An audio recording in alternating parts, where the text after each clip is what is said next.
Hey everybody, it's Rollie, and I want to welcome you to Chatting with Wisdom. So every week we jump on and we connect with different women who are inspiring, who have a topic that they want to be able to share, and and we just have a conversation about it. And so this week we have Karena Osborne. And Hi. so Karena is going to talk about Your Soul is Calling. And so Karena is a full-time witch and intuitive Reiki Master. She has always been a witch. However, since 2014, she has been working with her inner child and the power of intention to reclaim this word and her inner power.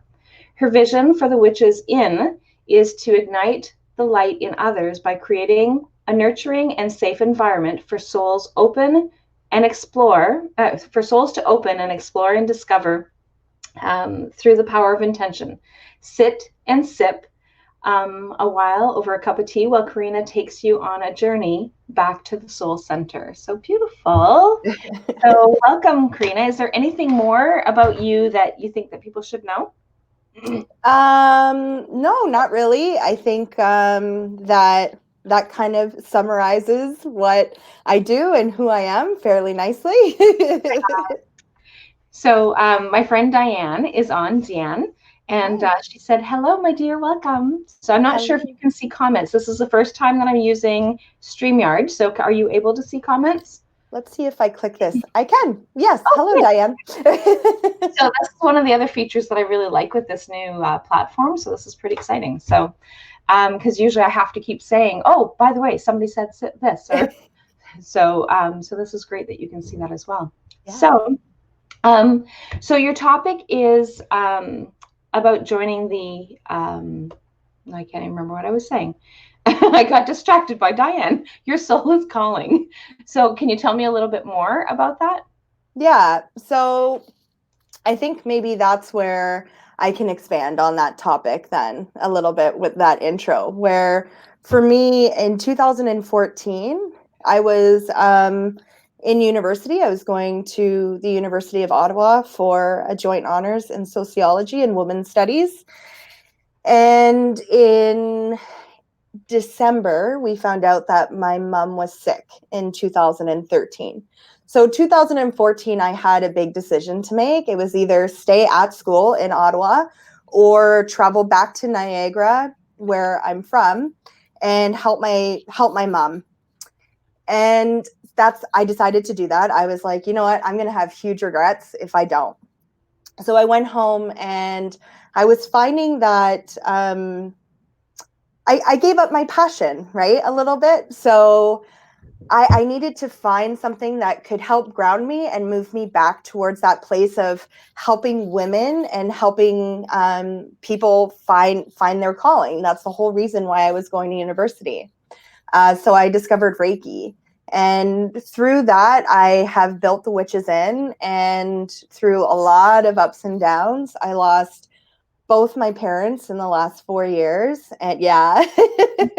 And it, not that it's like nervous laughter, yeah. But my father just passed away February 14th of this year. And for me, it was obviously a devastating experience, but it also gave me this kind of sense of freedom where not that my parents ever judged who I was, but it was kind of like, I don't have any expectations, right? Like taking care of sick parents, like, especially like I'm only 32. So like at such a young age, it was like very, very much like, I really enjoy doing this. I really enjoy being that caretaker in someone's life, especially for someone who loved me so much. How can I put this out into the world and do it more kind of authentically? So when my father passed away, I was like, it doesn't matter what people think about me anymore, because kind of those most important people who I would worry about judgment, they're gone, and they're up in spirit now, just assisting me and really moving me forward. So when I sit down with, I call them clients, people call them different things. When I sit down with a client, we take 10 minutes during my applied witchcraft course and just talk about what's going on in their life. And through that 10 minutes, I can hear that inner child say, this is what I need. This is where I need nourishment. And then we build from there. And as much as this experience over the last, I guess it's been 6 years, has really kind of shaped me and brought me to the Witch's Inn. It's also been such a beautiful experience that has really allowed my soul to just be like, this is what we need right now.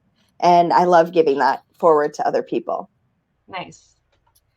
So, and sorry for your losses, because that has to be a very difficult time in your life, even when we know that they're in spirit, even though we know that they're okay, and they're no longer suffering on this earthly plane. It's still not easy for those of us who have to stay behind. So yeah, I appreciate that. And it's a lot of people, this is very much a part of my journey.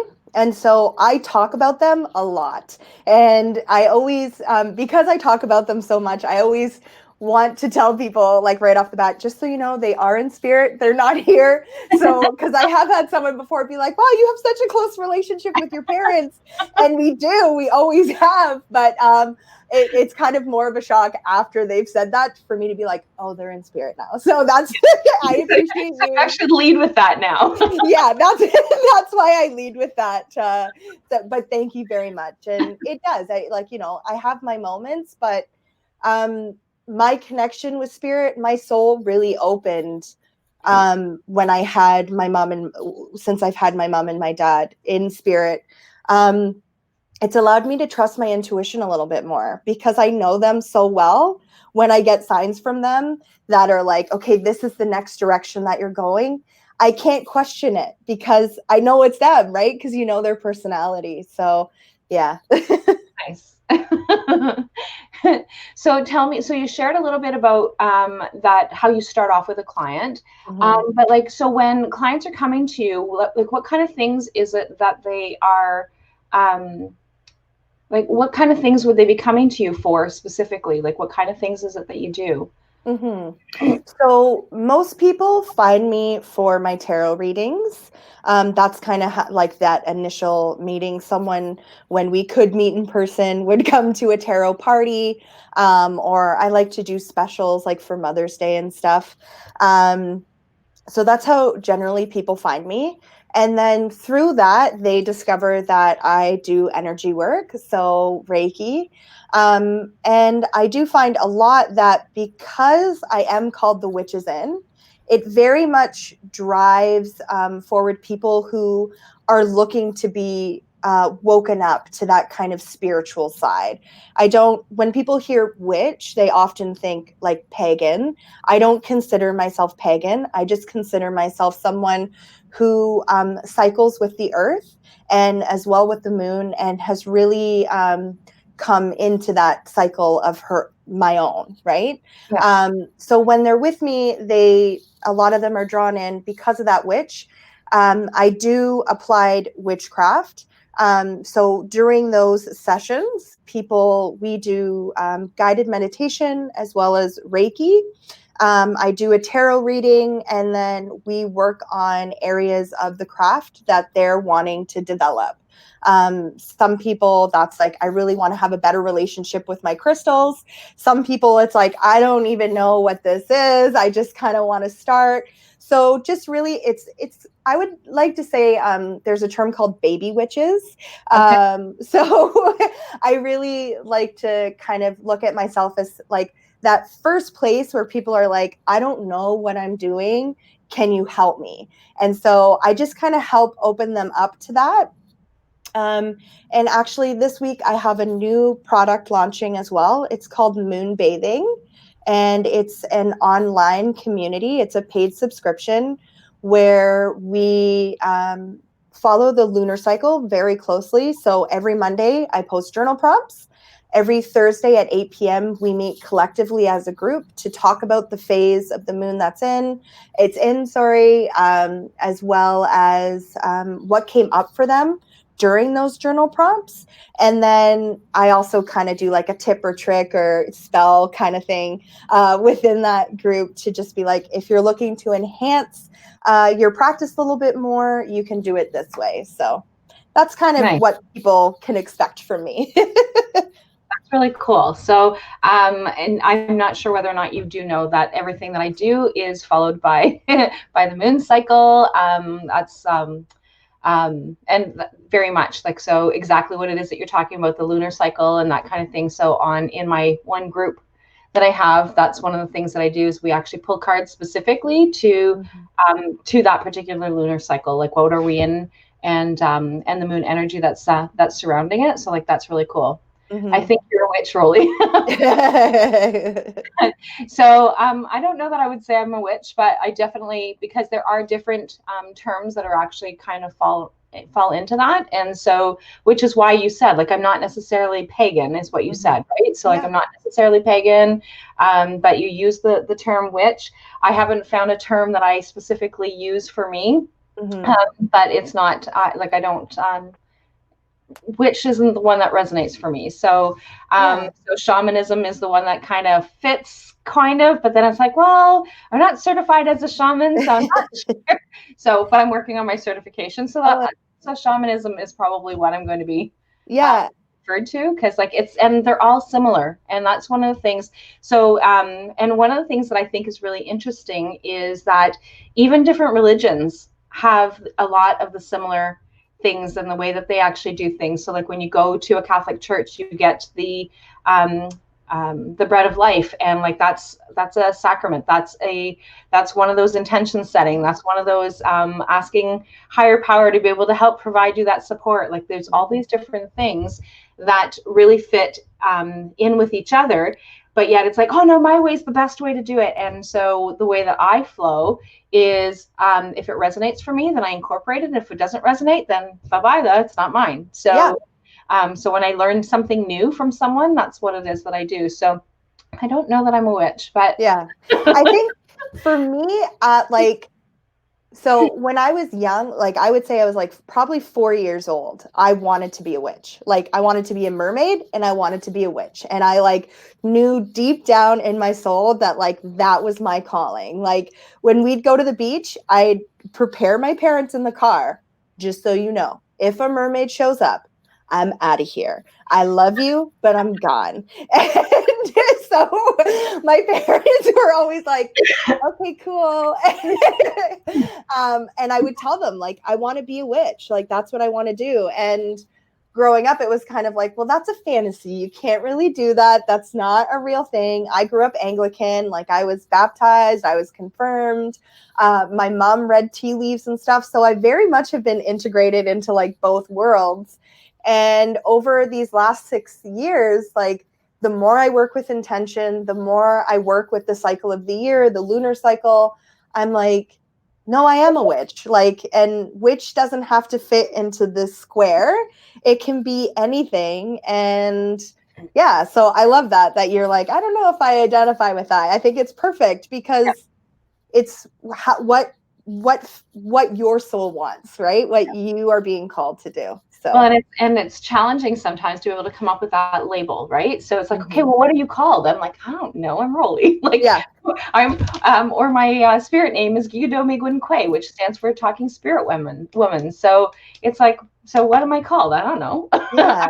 Rollie. I'm called Gigadomi Gwinkwe. Like, have you found, because for me, it was easier to claim witch the more I looked into my ancestry, and I realized that like my name is Scandinavian, even though I'm Canadian, and a lot of my heritage is from like Scandinavian traditions. When you trace my bloodline, we're from England and Scotland, and so for me, it kind of felt like more, well, they would have called themselves a witch back then, like a witch doctor or something. So it was just kind of like also natural, like within my lineage to do that. So, yeah.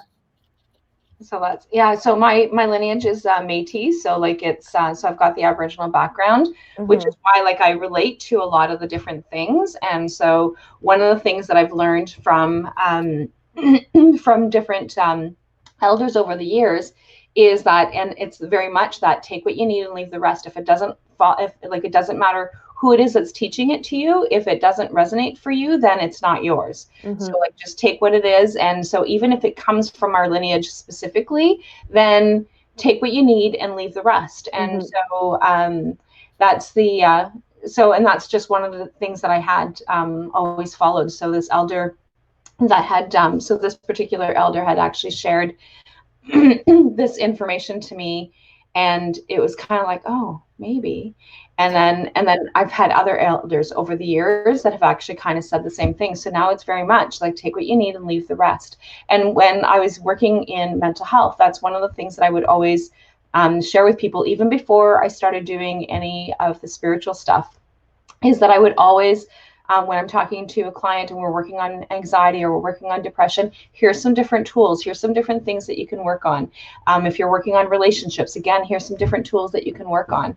And if it works for you, then take it and run. And if it doesn't, then let's find another tool. Because there's so many other ways of being able to deal with so many different aspects of our lives. And same as connecting with spirit, is like, there's so many different ways of being able to do it. So oftentimes in meditation, people will say, oh, well, I can't see what it is that you're actually asking me to see.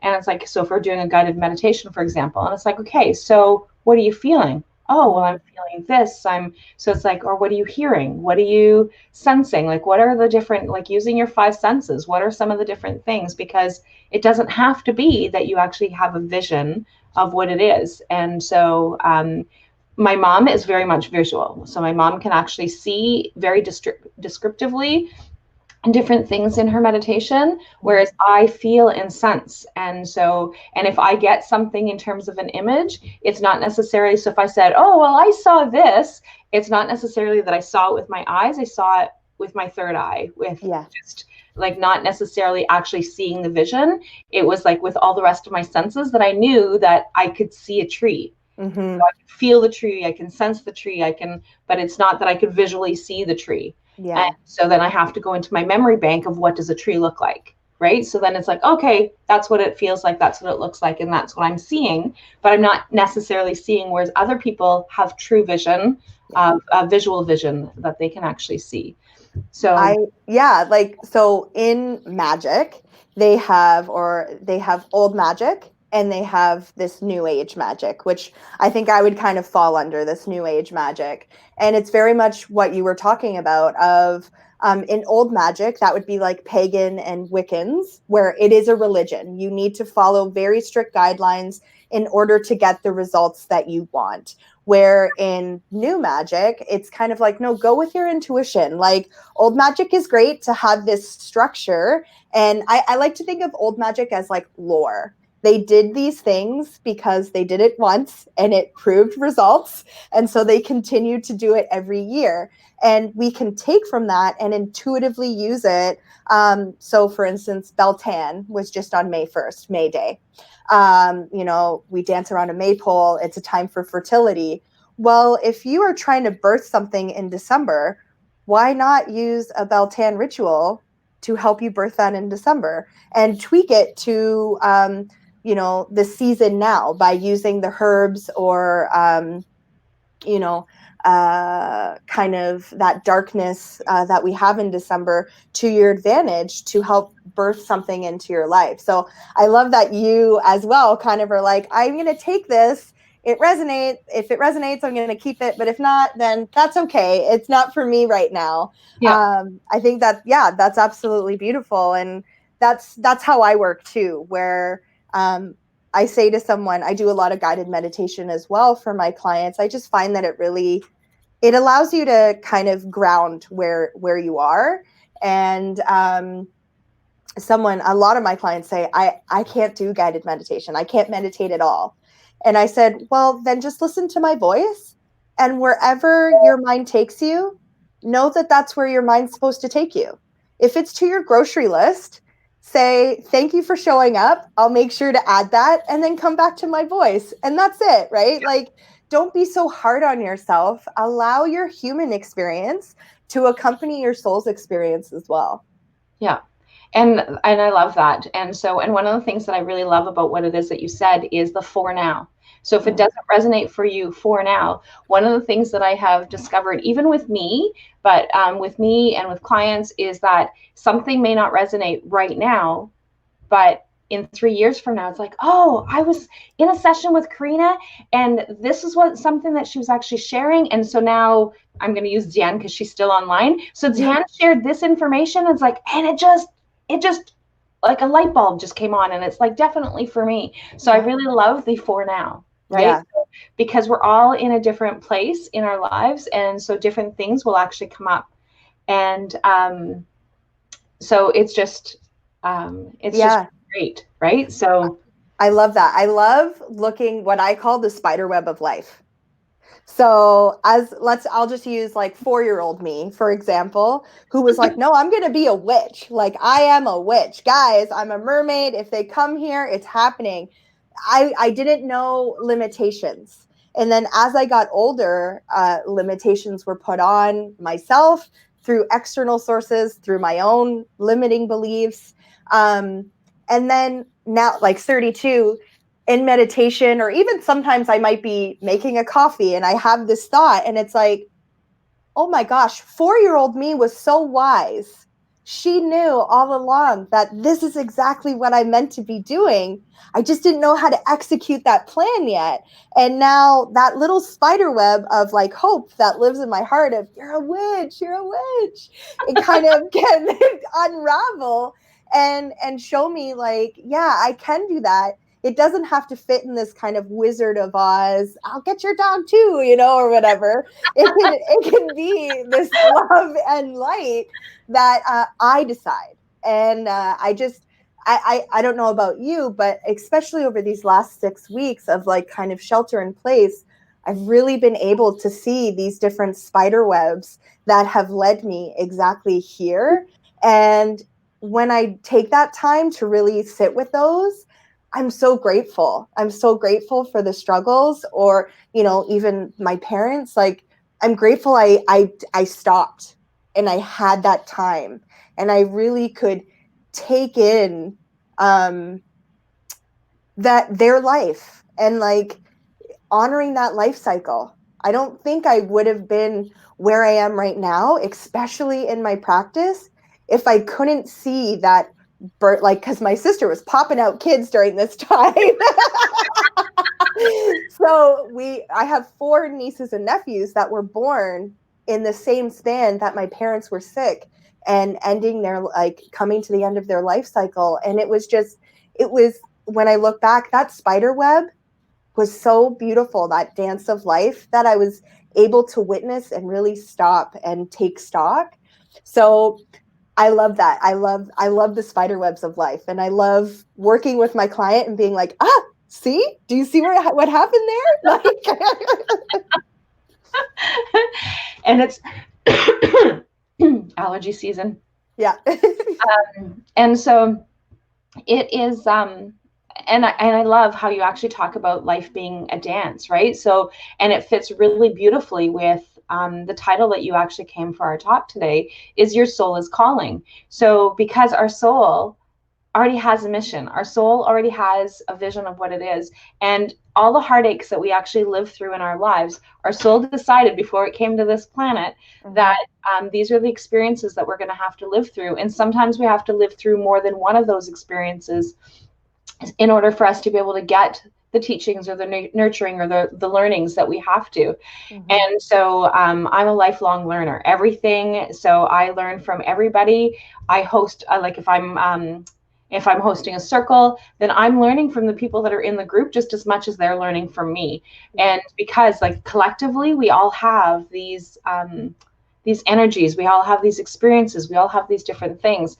And so I often hear people say to me, well, okay, but you're saying that I chose to have this horrible thing happen to me. So losing a child, being in a domestic violent relationship, or being raped, or all these different things. It's like, no, not those specific things. Like, we didn't say, okay, well, I'm going to have these particular experiences. life happened the way that it was supposed to happen for different reasons, based on choices that we've all made, based on choices that the other people have made. And that's how we actually have these different experiences.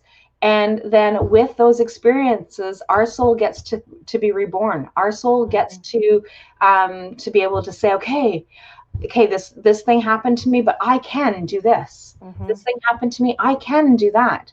And so so all of these different experiences, and so you can have, like you were talking about your sister, I have 3 sisters, and so the 4 of us we all grew up in the same home. My dad was an alcoholic, and so there was all this dysfunction around our home. And Dad's been sober now for 27 years. So 26 or 27 years. But like growing up, we all had these different experiences. We all had our different roles that we played in our homes. And so even people that don't have dysfunction still have roles that they play in their home. And then they go to school and they have all these other roles that they actually have to play. And so being able to take those experiences allows us to be able to become who we become. And so we can go to the dark side, and luckily none of us have actually become alcoholics, but because of those same patterns, none of us took those same patterns, but we all had our own different paths that we followed, and we all come out in our own selves based on who we are. And so that's and those are the experiences. And so Diane says, I like that. Spiderweb of life, having the willingness to change. So very much so. And it is about being able to have that willingness to change. And sometimes we're not ready for that change. And that's why I said the for now is great, because like for now, it might not resonate. I think that's really important too, because so when I look at my spider web, there's that meme that's like, when a woman decides to heal herself, she's healing her mother, her grandmother, and all those women behind us. So I'll share a little bit of my spider web, in the sense that my mom was 32 and she had lost both of her parents within 2 years as well of each other. And so when my mother passed away, and 6 months later, my dad was diagnosed with cancer. And then he passed away 2 years after her, almost. So my dad passed away February 14th. My mom passed away February 28th. Okay. I was like, this is my chance to heal our family lineage. Because when I was 6, when my mother's father passed away. So I understand in my life that grief is my soul contract. That's why I was put here, to see grief, help people through that, because when we are part of a domestic violence relationship, it's working with people in domestic violence. I've found that it's not leaving that's hard. It's the grief of having put so much energy into a relationship and thinking, I can change. If I change, or if they change, this will be perfect. It's grief.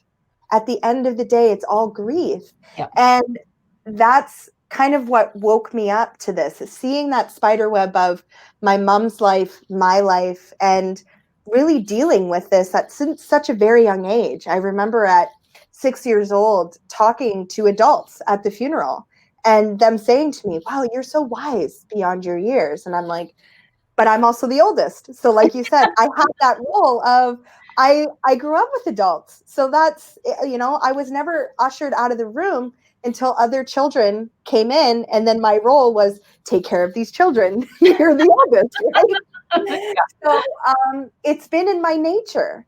And it's really beautiful to kind of see those soul contracts. And I have many, many others. There's many, many other things that I'll be learning along my life. But when I realized that while my dad was passing away, we had this conversation, and I said, I think I'm here to help people through grief. I think I'm here to help you through the grief of your life. Like, his biggest grief dying was that he was leaving me and my sister. He felt like he was abandoning us. Yeah. And it was like, no, this is just your time. And it sucks. It really sucks. But we're going to be okay. And yeah, he sends me songs all the time now where I'll be out and I'm just having a horrible mood and I'll be listening to kind of like a somber playlist, and then this really upbeat song comes on that he would have loved to dance to. And again, it comes back to, you got to dance with life, you gotta move through those motions sometimes. So yeah. And it's okay for us to be able to be in those emotions, right? So Yeah. it's okay for us to be able to have those ups and downs. That's part of life, and being able to have these different emotions and different things. And so it allows us to be able to have these ups and downs and being able to have those experiences. And so Diane says, so wise for such a young age. So, so right? So, because Deanne and I are in these later stages of us opening up and discovering and sharing. And so all these things that were actually hidden in our background, because like you said, like all these different things were imposed on us, right? So I believe that there are mermaids. I believe in those mermaid energies, and I really honestly do. And so much so that I'm taking an elemental practitioners program. Oh, I love that. Yeah, so like because I really do believe I connect a lot with the fairies, so the other elementals are not first and foremost in my life. The fairies are definitely first and foremost in my life. And so but like these are different ways of being able to connect. And hey Maggie. And so these are different ways of being able to connect and having these responses. And so it is, and she's right. I love when, so like my daughter-in-law is very much exploring and opening, and she's 21. She's 20 or 21. I need to apparently get figured out on ages. But so she's in her early 20s, and so she's actually training to get her certification in crystal healing. And so she already has her Reiki healing levels 1 and 2. She's also done her crystal Reiki practitioner's course. So but she's very much connected to the earth's medicines, and always has been. And so when her and my son started dating, my son's like, said, so tell me a little bit about her. She's just like you, he says. He's like, she's crazy and nuts like you. And so same. If Maggie's on, like, me and Maggie are kind of two peas in a pod. Like, sometimes Matt looks at me and is just like, I married my mother, and I'm like, I married my father, so it's okay. Yeah, so it's really interesting how these things kind of come together. And so like I said, so she and I do a lot of different things together. So when Deanne says so wise at a young age, it really is. You guys have been able to have that awakening at a much earlier age than we were. And so I'm hoping that when my kids have kids, that one of the things that we're going to be able to do is allow them to be able to be awakened from the time that they're born, so that they don't have to fall into that, but they're going to have to grow up with two crazy people in the family for sure anyway. Yeah. I want to say something quick about what we were talking about before it escapes my mind, about how you said the for now and the changing. Yeah. I love that because of the acknowledgement. We can acknowledge where we are and say, I don't want to change. Yeah. I'm comfortable here and I'm not ready for growth yet. And I love that. And then the second thing I want to say is that I think it would be a disservice for baby witches or our younger generation to not give homage to you as a practitioner and other women who have been following this path for so long, literally paving the way into, like, when I grew up, it was psychics. You never really heard about shamanism or that kind of stuff. At least I didn't. Yeah. And I think over the last, I would say really 25 years of my life, just this like booming of spirituality and the way that older women have paved this road for us to, at a young age, say, no, this is who I am, and it's okay that I'm this person, because I've had really positive role models such as yourself, or for me it would be like my Reiki master Karen Smith, and even like Sylvia Brown. Like, I grew up on Sylvia Brown, right? Like seeing them step into their power and being like, no, this is okay. This is who I am. For us younger generation to kind of just slide in and be like, yep, this is who I am, and that's okay. And I love that. So thank you. You're welcome.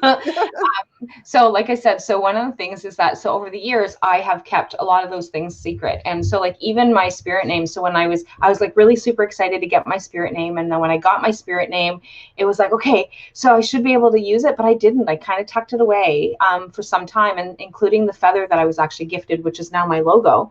And so I was actually gifted that at the time of my name, and I just kind of set it aside, and I was like, oh, I can't step into it. Like people are going to think that I'm crazy or that I'm nuts. And part of it had to do with the fact that my name was Talking Feather Woman, and it was like, oh, he thinks I talk too much, was like my it was kind of like my but that's not what it meant. It was about being able to share and being able to be open and using my voice to be able to teach others and allow others to teach. And so like I know that now, but at the time it was kind of like, oh, I'm just gonna take that and tuck it away. And so like now I'm honored with that name, and I'm honored to be able to share that information. And so it's great to be able to have those experiences of us being able to be open when we're ready to be open. So, and that's really, really important. So Maggie says, I proudly say my daughter-in-law is a witch. It opens the door to talk about what she does. Yeah. And I think that was a great conversation that Maggie and I had when I was like, so I'm just going to let you know that I'm going to start calling myself a witch now. And because it was kind of like I had to come out to like my husband and then like come out to extended family and like my dad and Maggie as well, just because there is a lot of stigma around that word still. Like this, just through my own experience, when I hear shaman, I hear someone who's earth centered, someone who works with earth medicine, someone who can help heal. When I hear witch, I think of burning at the stake, someone who casts like horrible spells on people. And so like for me, part of my mission is to be like, that's not who we are. Like there are definitely some people out there that do that kind of stuff, and that's cool. That's their journey. But yeah, it does. It opens the doors for like kind of relearning of what this word means and this empowerment that it can actually give you. Yeah. I think growing up, the 90s, right? Like Clueless. Do you know Clueless at all? It was like a movie and then it was a show. Oh, yes. It was about girls in California. And like from that, it kind of like, there's all these reality shows. And I think of witch is one letter off of a common name that females are called often. And so by reclaiming that word witch, it's kind of embodying that other word and building that power towards it and saying, no, I am a powerful being. I create life.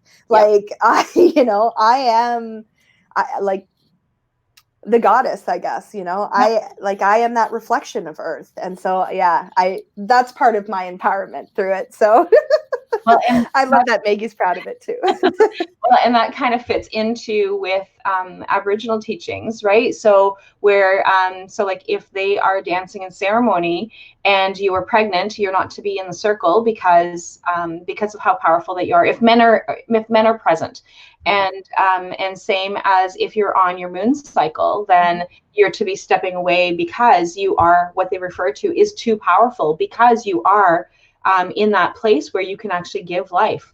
And so it's and it just really fits, right? So we are able to we get to bring beings into this world, and so it's really, really cool. So Diane says you're stepping into your true power that comes from within. I like goddesses. Yeah. Oh, thank you. That means a lot. Yeah, it is. It's really beautiful. And I think that's because I was going to university to study women's studies and really help bring forth that empowerment that needs to come, because I was working a lot with survivors of domestic abuse and domestic relationships. And it all came down to like kind of self-worth. This is what I'm worth, though. Like, even I can leave this person and I can almost tell you I'm going to end up in the same relationship just with someone else. Yeah. And by no means am I saying that that's wrong. That's, that's okay. We are conditioned from very young age to know what we're worth. And so for me, it was about putting small little seeds into people's lives to say, no, you're worth so much more than what someone says you are. You are worth what you feel you are. And so, that's a goddess. I often call a lot of my clients, you're a goddess, because they don't resonate with witch either. And that's okay.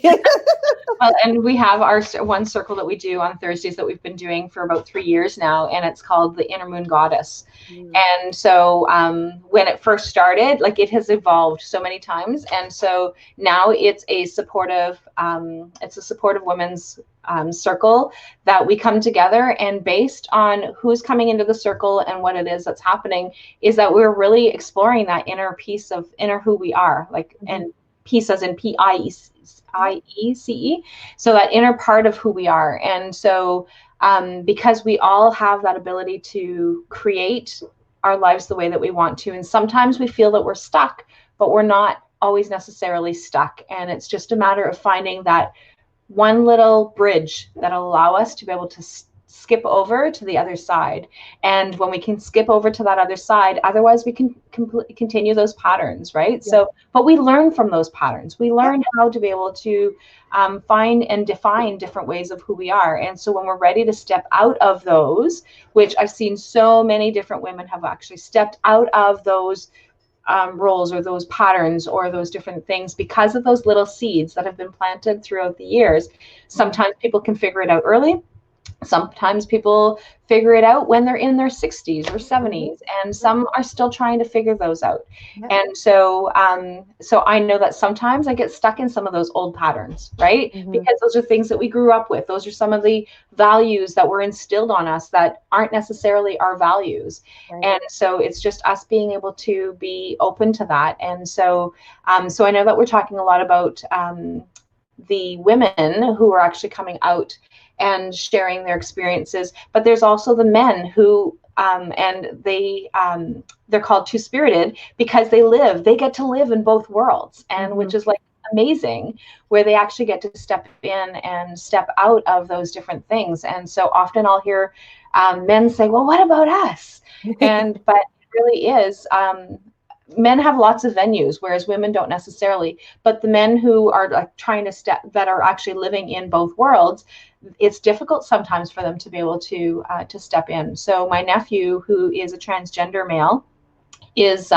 stepping into that male role, stepping into that male life. And so it's and because he's fortunate, I always think that he's like super lucky because he gets to live in both of those two worlds, right? So he was born as a girl, and he lived as a girl until he was able to start taking the steps, and still very young, at a very young age.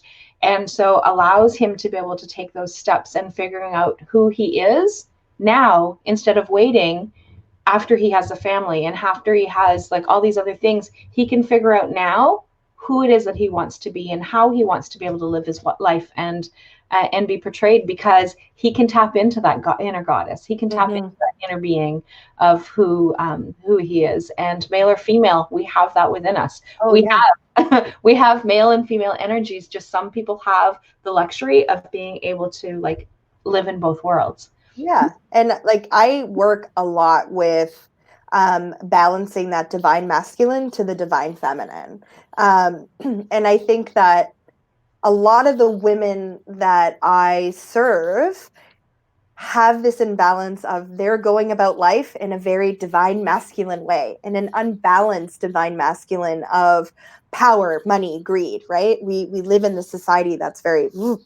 And so coming back into, no, that divine masculine can actually be nurturing and can actually give your divine feminine power. And I really like that your nephew has been able at such a young age to hear his soul calling and say, I get to embody both the divine masculine and divine feminine, and I'm choosing to honor a more balanced divine masculine. And that's so lovely. That's very beautiful. I love it. Thank you for sharing that.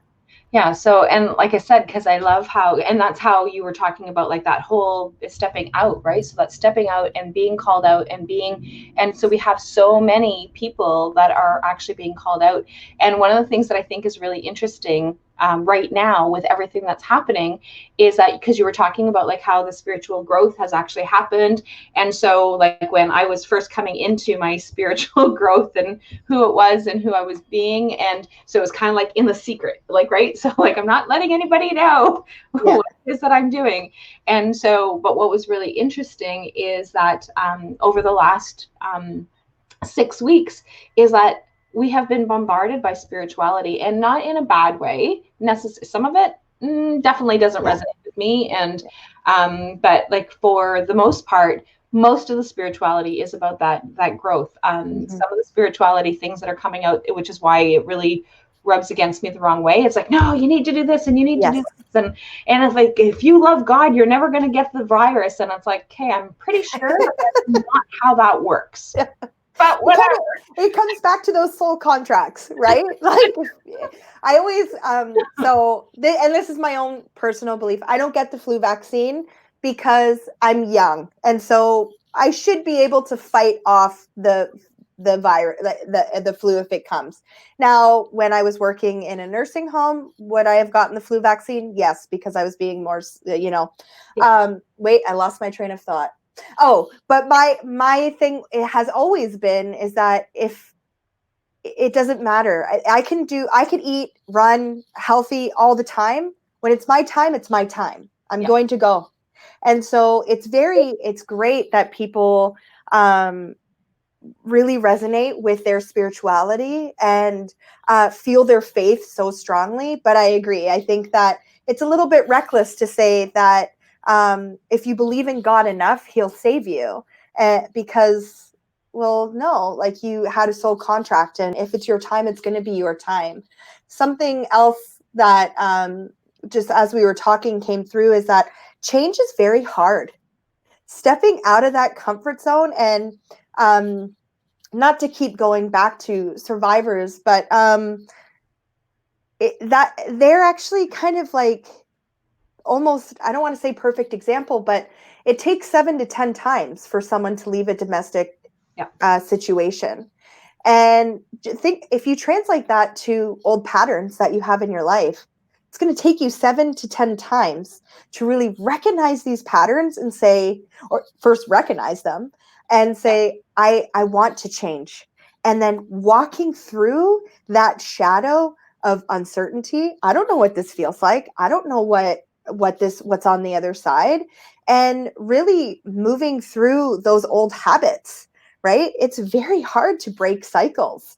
And at times, especially over these last 6 weeks, my anxiety has been really skyrocketed to the point where I've had to take self-care to a completely different level, where I'm actually producing a lot more work spiritually, but I'm also having to take a lot more breaks and not schedule as many clients because I can't. I would be serving from a place of cup empty instead of cup full, because like everyone else, I'm also upgrading. I feel myself upgrading. I feel myself growing. And it creates this uncomfortable energy in my body. I almost like to say it's kind of like our human experience and our soul experience. And it's like, oh no, what's going on? And then finally, you kind of align and go up. But it is this, like, if you sit with it, you can feel the energy surging in your body and this human experience, this soul contract kind of moving through. And that's an uncomfortable feeling. So allowing for that too, allowing space for that, just to sit in it. So, yeah. And sitting in it is uncomfortable. Yes. Right. So like that, I just really want to acknowledge that for people, sitting in it is uncomfortable. Yeah. And so when we are, we're sitting in this stuff, we really need to just kind of, sometimes we need to, and we can't not get stuck in it. So there's a difference, right? So there's a difference between sitting in it and feeling the emotions and feeling the stuff that's actually coming up, and going to it, and so and going through it and feeling the different things, and but getting stuck, so staying in it too long allows us to get stuck, and so that's when we need somebody to throw us a life preserver to help pull us out and stuff. But being able to feel those emotions, being able to feel with that, what they refer to as that shadow side, right? So we all have these shadow emotions that we actually kind of, and my teachings, so, and yours may be a little bit different, but my teachings about the shadows, our shadow side, is those are the things that we don't want to deal with, that actually kind of get hidden in the back corner. And so when we actually shed light into that back corner, that uncomfortableness starts to come up, and we have to start dealing with it. And so it's not that it's the good side or the bad side, because they really don't believe that there's like that good and evil. It's like that comfortable and uncomfortable part of things. And so it's that, so when we've got that shadow in the, like that shadow side of us that needs to come up and resurface, is allows us to be able to heal that part of us. And sometimes we can only take a little bit at a time, right? Exactly. So psychology perspective of things is that sometimes it's only one little tiny bite, and then we take it and we put the shadow back in the box. Right. So and we've been able to like take that next level. Or the other analogy that I always use is peeling an onion. So if you actually, like most of us cut onions, but like if you're actually literally peeling an onion, there's always that that protective surface between the two layers. And so if you actually peel the onion and leave that protective coating on it, it'll actually get hard like the outside of the onion initially. Right. So, but like I said, most of us, when we're eating onions, we're like cutting them up, so we don't see that, but it's like that peeling until we get to the core of whatever that issue is. And sometimes over time, our awakening takes us that little bit of time. We need to allow us to be able to firm that solid skin, so that we can actually take it to the next step. And I think too, there's another element of recognizing, is this fear or anxiety? Right? Is this our body's natural flight, freeze, or is this us upgrading and having kind of like fear of the unknown? And I like to say that anxiety, where I need to kind of sit and allow my body to rest a little bit, not get stuck, but just sit. Anxiety sits in my chest. It's my heart beating fast. It's shortness of breath. Fear, or kind of this intuitive sense, is like when something really good is happening and my body's going, I don't know if I can handle this right now, but we're going to try. It sits in my stomach. It's almost like joy of like, kind of like a kid before Christmas, right? Like you're, am I going to get that toy? Am I going to get this? Was Santa good to me? It sits there, and kind of discerning between where that emotion is sitting in our body I find helps move us past just like sitting with it and getting stuck with it, and like actually executing those plans going forward. So yeah, I love that analogy. That's beautiful. And because we actually feel it. And that's one of the things that from a mental health perspective, when somebody's actually talking about what is it that's going on, it's like, where are you feeling that in your body? Right. So where is it? And so it's like, so that you can actually discern between the two. And so that's beautiful. I love that analogy. So thank you for that. Oh, you're welcome. So I can't believe that we have chatted for almost an hour already. I know. So this has been great. So I always cut it off by the hour, just so that we're there. So that it's not too long. But I think that this conversation was great. So I don't think anybody will have thought that it was too long. But so Deanne says, I just want to go back to some of her comments. So self-care is important during these challenging times.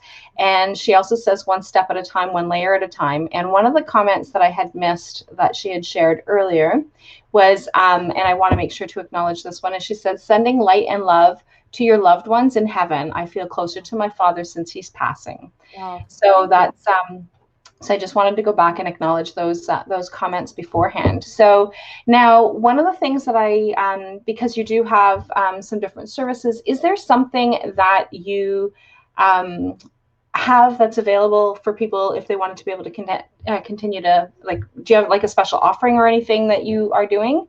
Yeah. So if you want to kind of get to know me a little bit better, I do have a podcast. It's called Sit and Sip a While.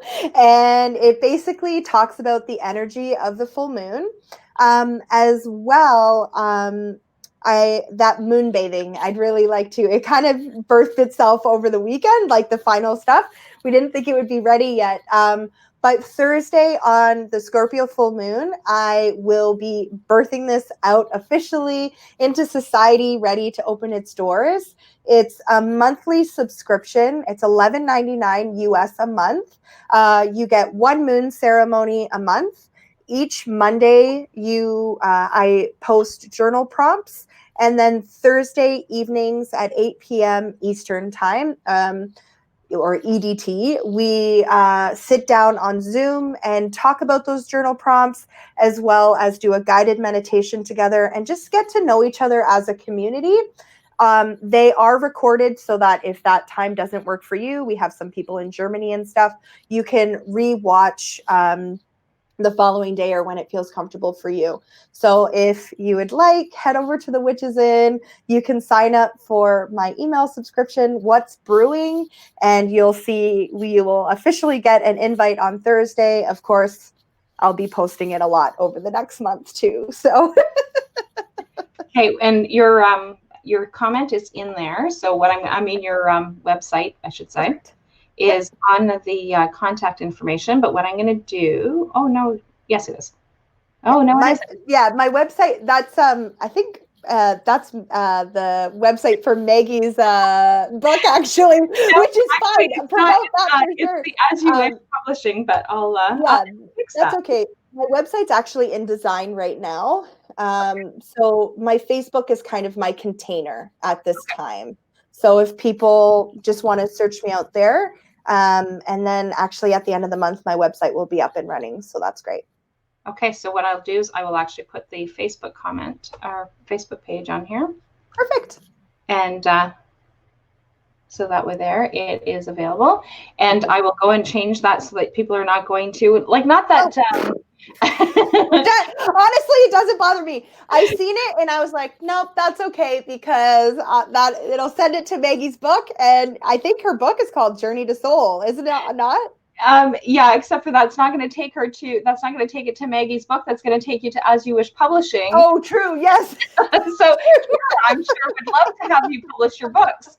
So I'm sure that she definitely would love to be able to do that. But obviously, I missed the website part. No, that's okay. I wasn't concerned about it. Yeah, I don't have a website right now. It's in development. So okay. Yeah. So thanks again for joining us. But I think that you wanted to share something else before we head out. Yes, because we have our Scorpio full moon happening on the 7th, I just thought it would be nice to pull a card from, I believe this is the Light Seekers Oracle by Kyle Gray. And just to kind of get the energy, because Scorpio is all about that shadow work and working through those layer of onions. So I'll pull a card quickly, and then, all right, Freya. Oh, beautiful. Yeah, I love that. And the full moon in the back with the crow. Yeah. Phases and cycles.